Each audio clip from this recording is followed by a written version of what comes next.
이 가정의 날을 맞이해서 설교 제목을 무엇을 하면 좋을까 많이 고민을 하다가 시편 1편, 우리가 너무나 잘 알고 있는 이 시편 1편인데 이 1편을 통해서 행복의 성경적 원리가 무엇인지를 4주간에 걸쳐서 지금 한번 설교를 해보자고 그렇게 기도하고 시작을 했습니다. 하나님의 은혜 주시면 우리가 시편 1편 이 속에 4주에 걸친 행복의 비결을 알아가는 은혜의 시간이 될 줄로 믿습니다. 함께 기도하는 마음으로 길을 기울여 주시면 감사하겠습니다.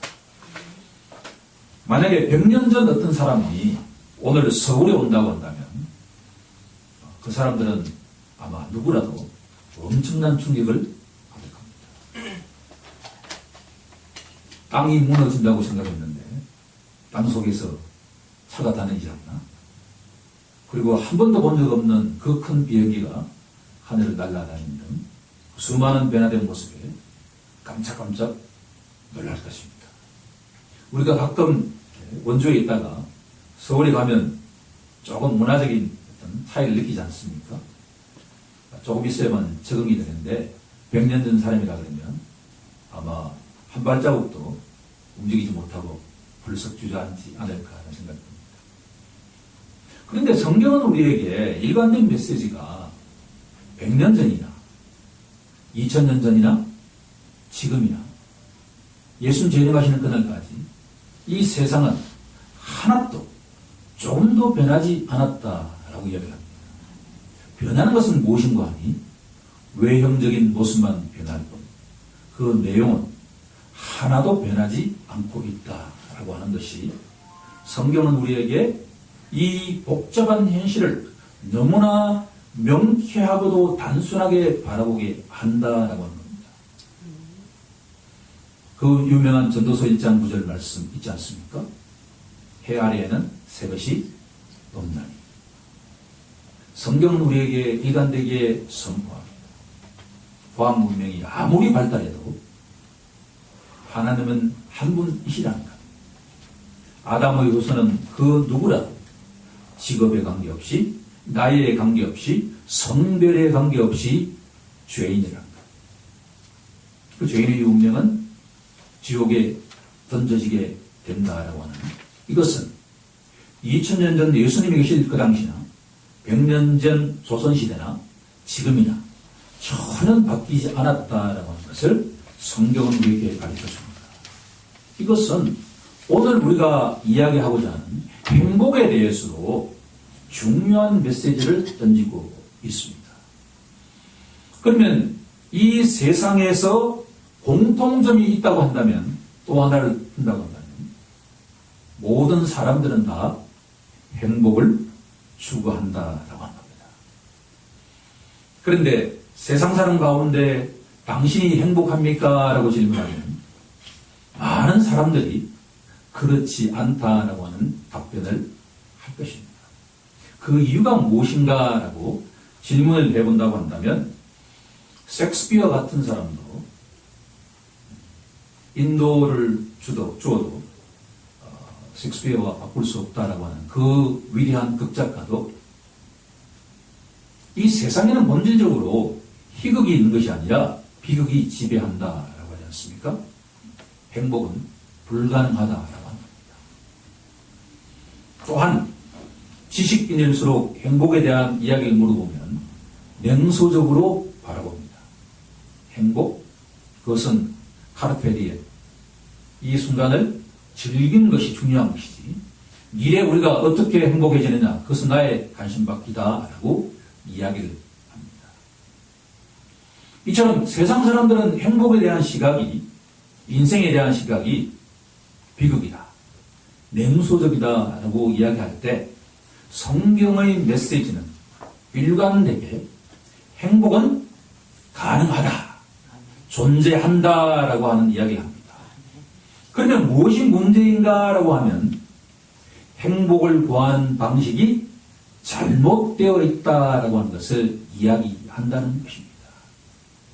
그러면 성경이 우리가 던지는 행복에 대한 메시지는 뭔고 하니 행복은 소유의 많고 적음에 의해서 결정되는 것이 아니라 관계에 의해서 결정이 된다라고 하는 겁니다. 여기서 말하는 관계는 뭐냐 그러면 하나님과의 관계가 어떤 관계를 맺고 있나 하는 것이 행복의 가장 중요한 요소다라고 합니다.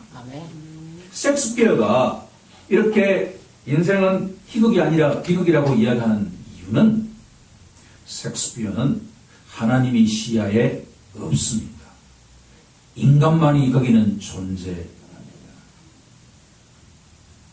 또한 중요한 것은 한 사람이 행복해지려면 그 사람의 영혼이 어떤 상태에 처해 있는가라고 하는 것이 중요하다라고 합니다.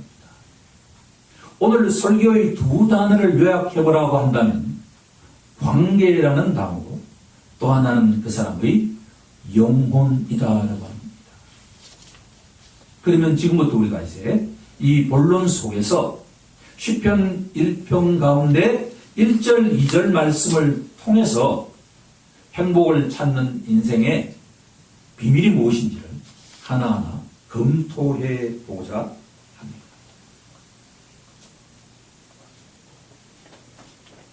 그런데 이 행복에 대한 비결을 찾기 위해서는 하나 해야 될 일이 있는데 이 복잡한 현실을 파악하기 위해서는 경제학도 그렇습니다만 이론이라고 하는 것이 필요합니다.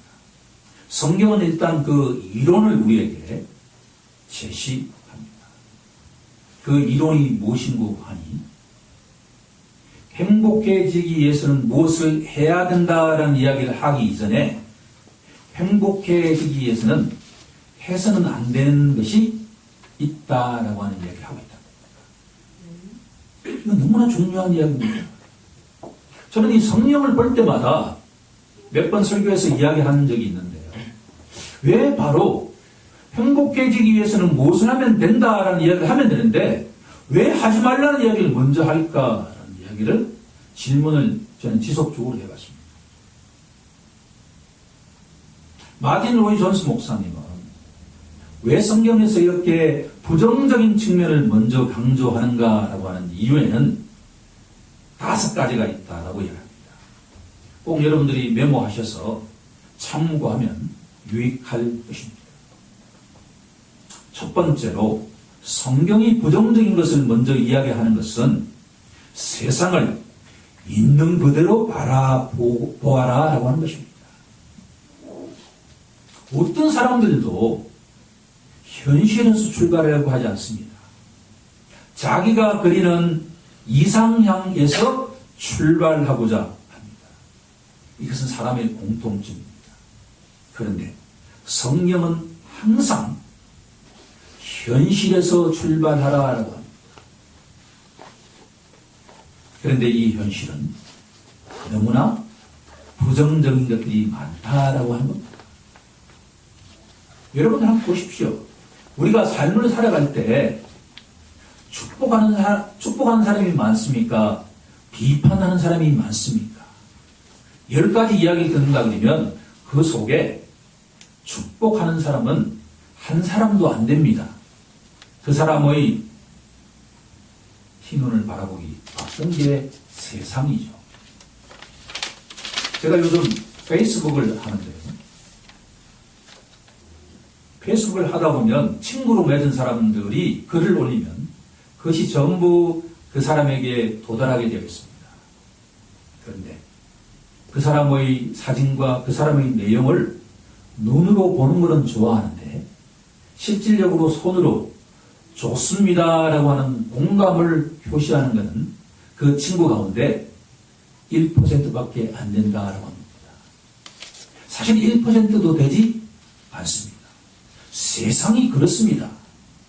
페이스북에 친구라고 하는 관계를 맺었는데도 불구하고 그 사람의 사진과 그 사람의 내용에 대해서 공감을 표하는 것이 세상이 아니다라고 하는 겁니다. 세상은 부정적인 것들이 월등히 많다라고 하는 것을 성경은 인정하라라고 하는 것이 첫 번째 이유라고 합니다. 두 번째 이유는 뭔고 하니 보다 중요한 것인데 이 세상은 악하다라고 하는 겁니다. 이것은 굳이 우리가 요한 1서를 인용하지 않더라도 세상은 악한 세력하에 처해 있기 때문에 악합니다.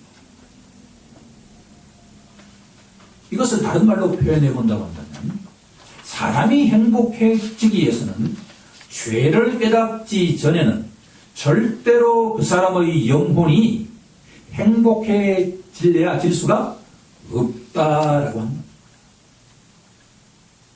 온 세상은 잘못되어 있다라고 하는 것을 우리는 인정하라라고 하는 것이 하나님의 메시지입니다. 세 번째 이유는 마틴 로이존스 목사님이 원래 훌륭한 의사였기 때문에 이야기하는 것인지도 모르겠습니다만 훌륭한 의사는 진통제를 처방하기 이전에 그 사람의, 그 환자의 문진을 해야 된다고 합니다. 원인을 규명해야 된다는 이야기죠. 열이 난다고 해서 갑자기 해열제를 과도하게 쓰게 되면 그 본질적인 질병의 원인을 놓치게 된다고 하는 겁니다. 그러니까 하나님께서 부정적인 이야기를 먼저 말씀하시는 이유는 문제의 원인이 무엇인지를 파악하기 위해서다라고 합니다. 네 번째는 보다 중요한 것인데 죄의 악함과 회개할 필요성을 깨닫게 하기 위해서 부정적인 측면을 먼저 강조한다라고 합니다. 우리가 복음을 믿기 위해서는 회개하고 난 다음에야 믿음이 올 수가 있다라고 합니다. 그러니까 자신의 죄를 깨닫지 못한 사람들에게 믿음을 강요해봐야 그것은 거짓 믿음이다라고 하는 겁니다. 흥미롭게 한번 비유를 해본다고 한다면 예수님이 이 땅에 오시기 전에 마지막 선지자가 이 땅에 와야만 했습니다. 그가 누구냐 그러면 심내자 요한입니다. 요한이 선포한 것은 딱 하나뿐입니다. 회개하라. 천국이 가까이 왔느니라 라고 하는 겁니다. 요한의 메시지는 회개하라는 겁니다. 지금까지 자신의 죄와 생활 방식과 말과 행동을 돌이키라는 겁니다. 그러고 난 뒤에 예수를 믿으라라고 하는 겁니다. 흥미롭지 않습니까? 예수님이 오시기 이전에 회개하라는 메시지를 외치는 광야의 소리가 먼저 와야 하는 것이 성경의 순서다라고 하는 겁니다. 마지막 다섯 번째는 행복의 길은 우리가 상식으로 생각하는 것과는 근본적으로 다르다라고 하는 것을 알아야 한다는 겁니다.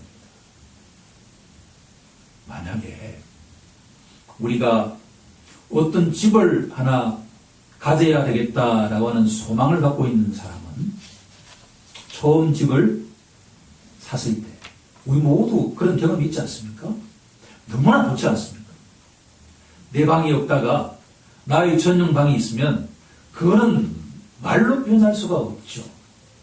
그런데 1개월, 6개월, 1년 정도 지나고 나면 그것이 너무나 평범한 일상이 되기 시작하면 언제 집이 있었나 싶을 정도로 그러고 난 뒤에는 보다 넓은 집을 찾는 것이 사람 마음이죠. 집이 없는 사람들에게는 집이 있는 것이 행복의 필수적인 조건이면 틀림이 없지만 그것이 행복을 보장하지 않는다라고 하는 겁니다. 이 다섯 가지 측면들을 우리가 감안하면서 이제 실질적으로 1절부터 한번 들어가 보도록 하겠습니다. 저는 시편 1편 1절의 말씀을 행복을 가로막는 장애물이다라고 이야기를 해보고자 합니다. 주보에 제가 그렇게 표현해 왔습니다. 행복해지기 위해서는 우선적으로 장애물을 제거하는 것이 순서다라고 하죠. 행복을 가로막는 장애물에는 세 가지가 있습니다. 첫 번째는 악인들의 꾀를 따르는 겁니다. 두 번째는 죄인들의 길에 서는 겁니다. 세 번째는 오만한 자들의 자리에 앉는 것입니다.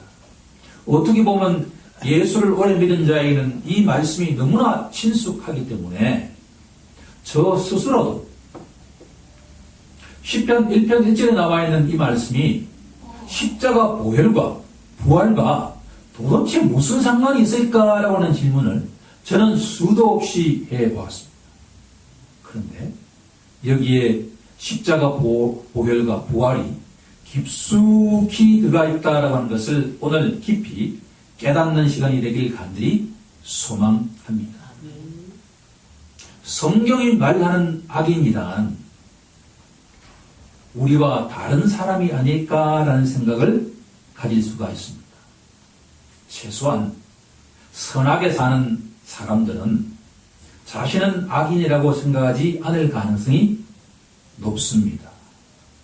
우리 조선사회의 유명한 양반들의 경우에는 실질적으로 그 사람이 악인일까라고 하는 꼬리표를 붙이기가 어려울 정도로 모범적인 사람이 있다는 겁니다. 그런데 성경이 말하는 악인은 바로 시편 10편 4절이 말하는 것처럼 그의 모든 사상에 하나님이 없다라고 말하는 사람은 그 누구라도 악인이다라고 합니다. 성경이 말하는 악인은 바로 불경건한 자다라고 합니다. 자신의 삶 속에 하나님이 도대체 있어? 하나님이 나에게 관심이 있어? 하나님이 나를 인도하셔? 라고 하는 생각이 없는 사람은 그 모든 사람은 악인이다라고 합니다. 이렇게 본다면 예수 믿지 않는 나의 모습은 바로 시편 1편이 말하는 악인이다라고 하는 겁니다. 즉 불경건한 사람이다라고 하는 겁니다. 악인은 머리에 뿔이 난 사람이 절대 아니다라고 하는 겁니다. 세상 사람들을 하나님은 악인이다, 불경건한 사람이다라고 한다는 것이 오늘 이 시편을 이해하는 성경 66권을 이해하는 출발점이 되어야 한다는 겁니다.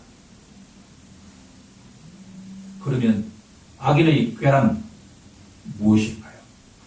우리가 행복해지기 위해서는 악인의 꾀를 따르지 말라라고 했는데 도대체 악인의 꾀는 무엇일까라고 한 질문을 던진다 그러면 실질적으로 우리 머릿속에 떠오르는 게 별로 없습니다. 왜냐하면 나는 악인이 아니라고 생각할 가능성이 높기 때문입니다. 그러면 악인들의 꾀가 무엇인지 한번 열거해 볼까요? 너는 이 좋은 날에 어째서 교회에 가느냐? 한 번쯤 들어보지 않았습니까? 너는 지금도 성경을 믿고 있느냐? 요나가 진짜 고래배 속에서 들어갔는데 살았다고 믿느냐? 성경 이야기가 진짜 너는 사실이라고 믿느냐? 현대과학이 그 모든 성경은 픽션이라고 하는 것을, 신화라고 하는 것을 증명하지 않았느냐? 성경 속에는 조금의 유용성이 있을지 모르지만 세상의 좋은 책이 그보다도 월등히 많다. 따라서 너는 성경을 믿는 것보다는 너 자신을 믿는 게 낫다. 라는 이야기. 평소에 우리가 쉽게 들을 수 있는 이야기 아닙니까? 이것이 바로 악인들의 꾀라고 하는 것입니다. 지성적으로 이 성경을 평가하는 그 모든 것들이 하나님의 존재가 있을까 없을까, 하나님이 계신다 그러면 이런 분이 아닐까라는 그 모든 것들이 바로 성경은 악인들의 꾀라고 이야기하는 겁니다. 믿음은 우리가 생각하는 데서 오는 게 절대 아닙니다. 믿음은 진리의 말씀을 있는 그대로 들을 때 우리에게 심겨지는 새로운 생명의 씨앗이 바로 믿음인 줄로 믿습니다. 아멘. 세상 사람들은 자기도 모르게 성경이 말하는 악인들의 꾀를 내고 있습니다. 실질적으로 언론에 나와 있는 그 99%의 말은 이 성경이 말하는 악인들의 꾀입니다. 그들이 원하든 원치 않든 성경은 그렇게 평가하고 있다라고 합니다.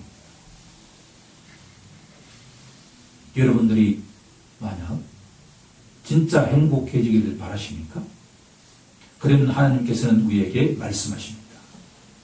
악인들의 꾀를 따르지 말라라고 합니다. 이것이 쉽겠습니까? 앞으로 언론이 발달되면 발달될수록 우리에게는 무한정의 엔터테인먼트 콘텐츠가 공급이 된다라고 하는 겁니다.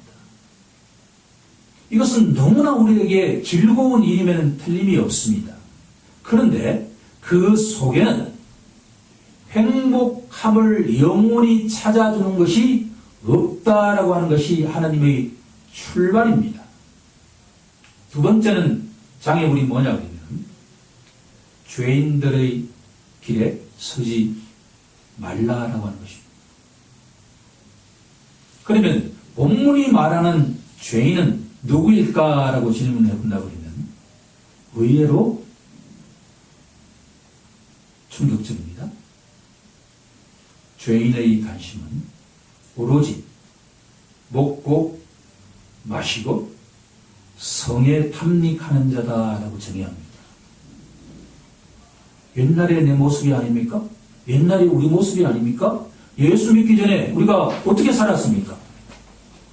우리가 가장 자기가 좋아하는 음식을 먹고 자기가 가장 좋아하는 것을 마시고 또 사랑하는 사람과 성적 관계를 갖는 그것이 오로지 인간들의 관심사가 아니었습니까?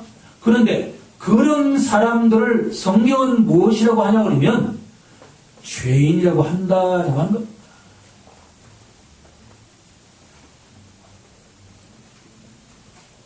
세 번째는 뭐냐면 오만한 자의 자리에 앉지 말라라고 합니다. 오만한 자는 누구겠습니까? 저는 이 말씀을 읽을 때마다 나는 악인이 아니야. 악인이다 하더라도 가장자리에 있을 거야. 나는 죄인이 아니야. 특히나 나는 오만한 자는 최소한 아니야 라는 생각을 가집니다. 그런데 누가 오만한 자인가 라고 해석을 해보면 철저히 자신의 재능과 자신의 재주와 자신의 경험과 자신의 모든 사회적 네트워킹에 입각해서 살아가는 자를 성경은 오만한 자라고 합니다. 오만한 자는 조롱하는 자입니다. 우리의 삶 속에는 성스럽고 거룩한 것이 찾아보기 어렵다라고 생각하는 자입니다.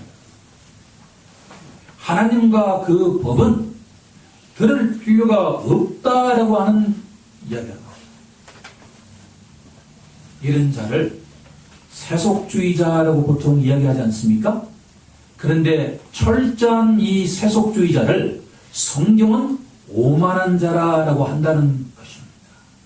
철저하게 지성적으로만 바라봅니다. 논리적으로 이해되지 않는 것은 절대로 수용하지 않는 이 세상에서 가장 똑똑한 사람들, 천재적인 사람들을 성경은 오히려 역설적으로 오만한 자라고 한다는 것입니다. 하나님 보시기에 그렇다라고 한 겁니다. 그런데 여기서 우리가 한 가지 중요한 사실을 발견하게 됩니다.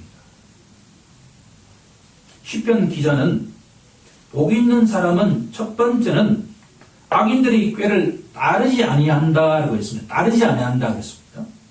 두 번째는 죄인들의 길에 서지 아니한다라고 했습니다. 세 번째는 오만한 자들의 자리에 앉지 아니한다라고 되어 있습니다. 이 동사를 한번 비교해 본다 그러면 처음에는 따릅니다. 두 번째는 섭니다. 세 번째는 앉는다라고 하는 겁니다. 이게 뭔가 하니 하나님을 모르는 철저한 세속주의자는 처음에 이 세상에 하나님이 보이지 않는 하나님이 있어? 너 진짜 그걸 증명할 수 있어? 라고 하는 말에 그 꽤 듣기 시작하면 자기도 모르는 사이에 어느 사이에 죄인들의 길에 딱 들어서게 된다라고 하는 겁니다. 그리고 마지막으로 어떻게 되는가? 철저하게 자신의 힘으로 살아가는 그 오만한 자의 자리에 자기가 앉아있다라고 하는 것을 알게 된다라고 하는 겁니다. 이것이 무섭지 않습니까? 여러분들이 진짜 행복을 원하십니까? 라고 하는 질문을 던진 다음에 행복에 대한 처방을 제시하기 전에 세 가지를 하지 말아야 되는데 그 첫 번째가 뭔가 하니 하나님이 진짜 있어? 한번 증명해봐 라고 하는 이야기에 귀를 기울이는 순간에 자기도 모르게 죄인들의 길에 딱 들어서게 된다는 이야기입니다. 그리고 시간이 지나면 자기도 모르게 하나님 웃기고 있네. 나를 지켜주는 것은 특히 이 도시에서 나를 지켜주는 것은 유일하게 돈이야. 이것은 내가 학생 시절에 우리 부친으로부터 들었던 말씀입니다. 본인이 10대 도시에 나와서 자수농가하면서 삶을 살아보니까 농촌에는 조금 부족하게 되면 이웃이 친척들이 도와주기라고 하는데 대도시에 나와서 삶을 살아가다가 자기가 어려운 처지가 되면 실질적으로 거지가 될 수밖에 없는 것이 도시의 삶이다. 그래서 돈을 잘 모아야 된다라고 하는 말씀을 저는 많이 들었습니다. 그런데 그것만이 삶의 모든 것이 되는 사람은 자기도 모르게 오만한 자의 자리에 앉는다라고 하는 겁니다.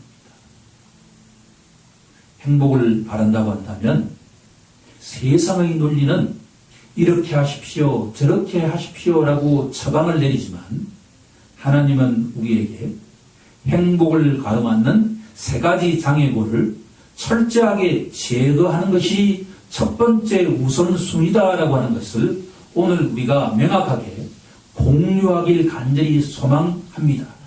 그렇지 않는 자에게는 청량음료와 같은 그와 같은 행복에 대한 처방을 받게 된다 그러면 10분 아니면 단 하루 즐거울 수는 있을지 모르겠습니다. 그 행복은 하루 이틀 지나면 시간이 지나면 저 허공에 떠나간다라고 하는 것이 성경의 일관된 메시지라는 것을 우리 모두 깨닫는 시간이 되길 간절히 소망합니다. 자, 그러면 이제 세 번째로 성경이 말하는 행복의 비결이 무엇인가 라고 하는 겁니다. 성경이 말하는 행복의 비결은 여호와의 율법을 즐거워하고 율법을 주야로 묵상하는 자에게 있다라고 합니다. 그럼 또한 여기서 질문을 한번 던져보겠습니다. 그거 너무 진부한 이야기가 아닙니까? 제 스스로도 그런 마음이 생깁니다. 하나님, 행복의 비결이라고 하는 것이 뭔가 우리가 말 한마디 띄면 바로 거기에 행복이 있을 것 같은 기대치를 가졌는데 이건 너무나 우리가 평소에 하는 것 아닙니까? 라는 질문을 던질 수가 있습니다. 성경의 처방은 그런 것입니다. 만약에 여러분들이 삶의 행복에 성경에서 무언가 근본적인 메시지가 아니라 세상 사람들이 웃음 치료하는 사람이 있는 사람처럼 해결책을 찾는다고 한다면 성경을 오해하고 있는 것입니다. 성경이 전하는 행복의 메시지는 철학자들의 이론이나 사상가들의 사색을 즐거워해서는 안 된다라고 하는 겁니다. 불신자들이 명상과 생각을 따르지 않는 것입니다. 오직 여호와의 율법을 묵상하는 것입니다. 여기서 여호와의 율법을 좀 더 우리가 포괄적으로 정의해 보고자 합니다. 성경이 말하는 행복한 자는 성경 말씀을 묵상하는 자입니다. 신약과 구약을 날마다 묵상하는 자입니다.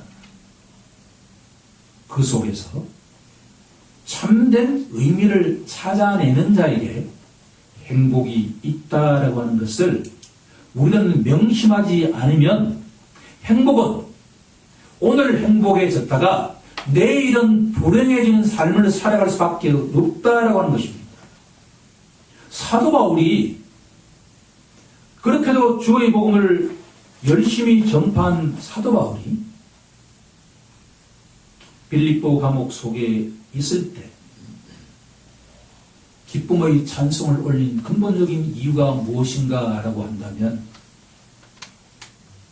우리가 오늘 설교의 서론에서 이야기하는 하나님의 관계가 사도 바울이 어떤 상태에 있었는가? 두 번째, 사도 바울의 영혼은 어떤 상태에 처해 있는가를 보지 않고서는 사도 바울이 행복한가 행복하지 않는가를 우리가 알 수가 없다라고 하는 겁니다. 세상 사람들이 보기에는 사도 바울은 절대로 행복한 사람이 아닙니다. 불행한 사람 가운데도 가장 불행한 사람이 아닙니까? 선한 일을 했는데 어떻게 감옥소에 갇혀서 그렇게 매를 받고 햇볕을 보지 못하는 상태에 처해 있는 사람을 세상 사람들이 행복한 사람이라고 할 수가 있겠습니까? 그런데 사도 바울은 그 삶의 인생 도정에 볼 때 빌립보 감옥에 갇혀있는 그 순간만큼 하나님과의 인격적인 관계가 가장 철저하게 깊은 교제의 관계가 있었던 적이 없었다라고 하는 겁니다. 두 번째, 사도 바울의 영혼은 저 천국의 삶으로 가득가득 차 있었습니다. 빌립보서를 보면 알 수 있지 않습니까? 나는 지금이라도 예수 그리스도와 함께 있는 저 천국에 가는 것이 나는 더 낫다고 생각한다는 겁니다. 하지만 내가 남아서 아직도 흑암 속에 처해 있는 수많은 불신자들에게 복음을 증거하는 것이 그 사람들에게 유익하기 때문에 난 아직 머물러 있다라고 합니다. 행복은 세상 사람들이 생각하는 것처럼 소요이 많고 적음에 있는 것이 아닙니다. 감옥소에 있는가 아닌가에 의해서 결정된 것이 아닙니다. 그 사람이 하나님과 어떠한 관계를 맺고 있는가, 또 그 사람이 영혼 속에 예수 그리스도의 영으로 얼마만큼 충만한가에 의해서 결정된다라고 하는 것입니다.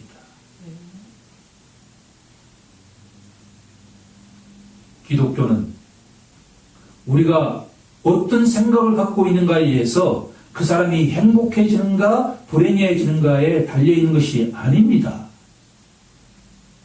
성경의 말씀을 있는 그대로 어린아이처럼 주님 앞에 나아가서 그대로 듣는 겁니다.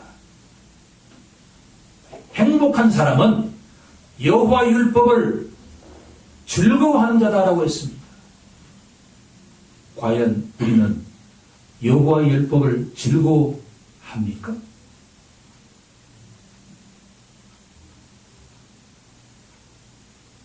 복 있는 사람은 하나님의 말씀을 보면 나의 어려움이 사라질 것이다 라고 하는 기대감으로 성경을 즐거워하는 사람이 아닙니다. 왜냐하면 말씀이 곧 하나님이시라. 우리가 성경 말씀을 듣고 펼치는 순간에 누구와 만나냐 그러면 살아계시고 참되시고 능력의 하나님과 대면한다라고 하는 겁니다. 호람대오 한다는 겁니다. 이 천지 만물을 창조하신 하나님이 나의 모든 어려움과 나의 마음에 있는 모든 것들을 모르신다고 생각한다 그러면 그것은 우리가 하나님을 오해하는 것인 줄로 모릅니다.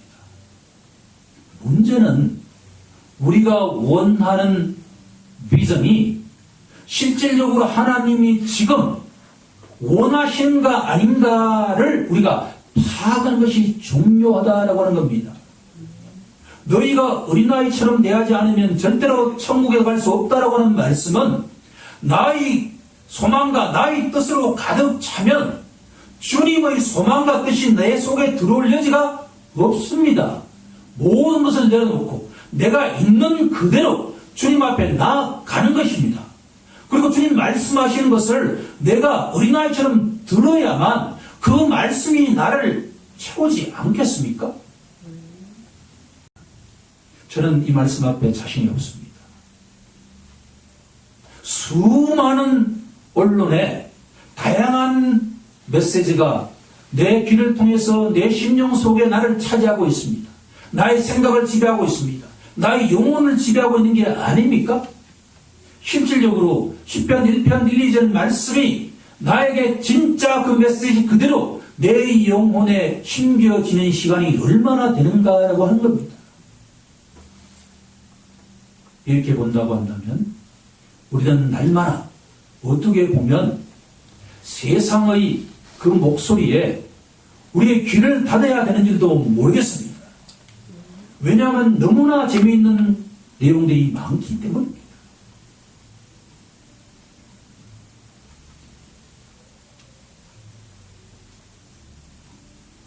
요한복음 10장 10절은 다음과 같이 선포합니다. 내가 온 것은 양으로 생명으로 얻게 하고 더 풍성히 얻게 하려는 것이다.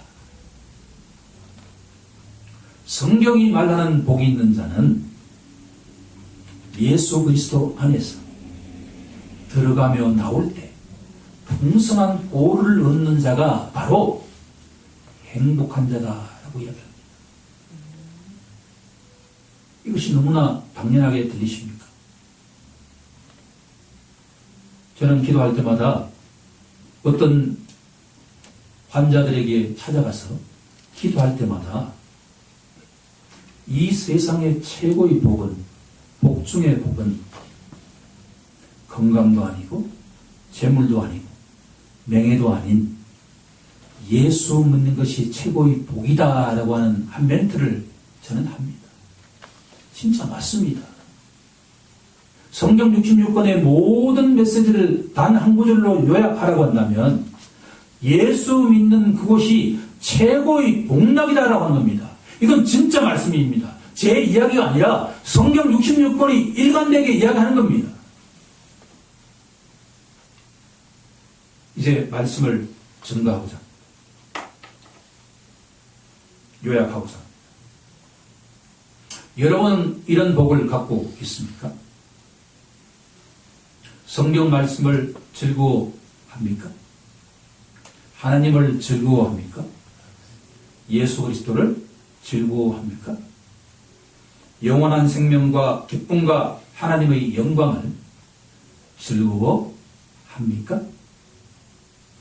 이 질문에 우리가 아멘이라고 답하는 자들은 그 누구라도 행복한 자다라고 하는 것이 오늘 말씀의 메시지입니다.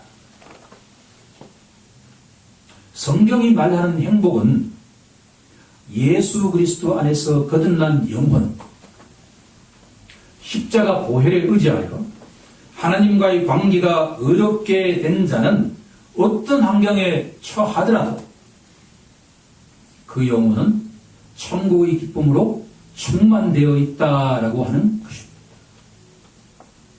우리가 삶을 살아가다 보면 세상은 악한 자 아래 처해 있기 때문에 나는 선한 일을 했을 뿐인데도 때로는 오해받을 수 있고 어려움 속에 빠질 수가 있습니다. 그럴 때 우리가 그 어려움 속에서 빠져나올 수 있는 유일한 방식은 문제를 바라보면 안 됩니다. 살아계시고 참되신 우리 주 예수 그리스도 그분만을 바라보아야만 합니다. 우리가 원래는 하나님의 진노의 자녀였다라고 하는 것을 우리는 기억해야만 할 것입니다. 아담의 후손은 그 누구라도 지옥 가야 할 자였다라고 합니다. 이렇게 본다면 현재의 어려움, 현재의 트러블, 그 어떤 것들도 아무것도 문제가 되지 않을 수가 있다라고 하는 겁니다. 내가 내 옆에 있는 그 배우자가 지옥을 가느냐 마느냐 하는 문제 앞에 서 있는데 내가 어떤 문제가 조금 있다 해서 그것이 중요도가 그렇게 중요하겠습니까?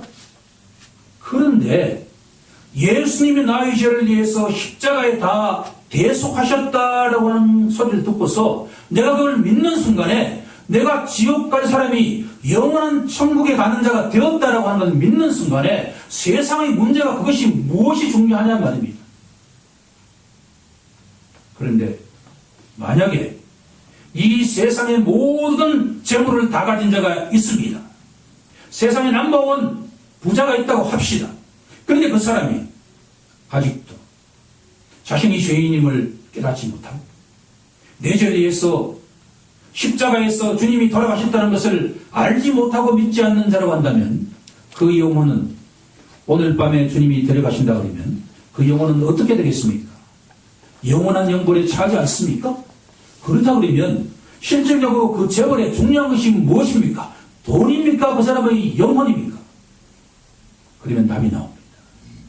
나는 현재 어떠한 상태에 처해 있다 하더라도 나는 주님의 자녀로서 행복한 자다. 그는 불행한 자다.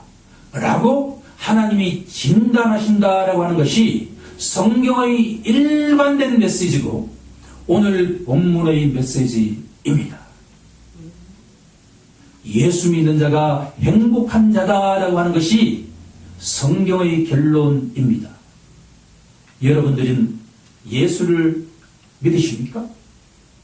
예수를 날마다 인격적으로 만나면서 이 예배당에 올 때마다 아침에 우리가 큐티할 때마다 날마다 어디에 가든 주님 함께 하셔서 감사합니다라고 기도할 수 있는 자는 그 사람은 행복한 자다라고 합니다.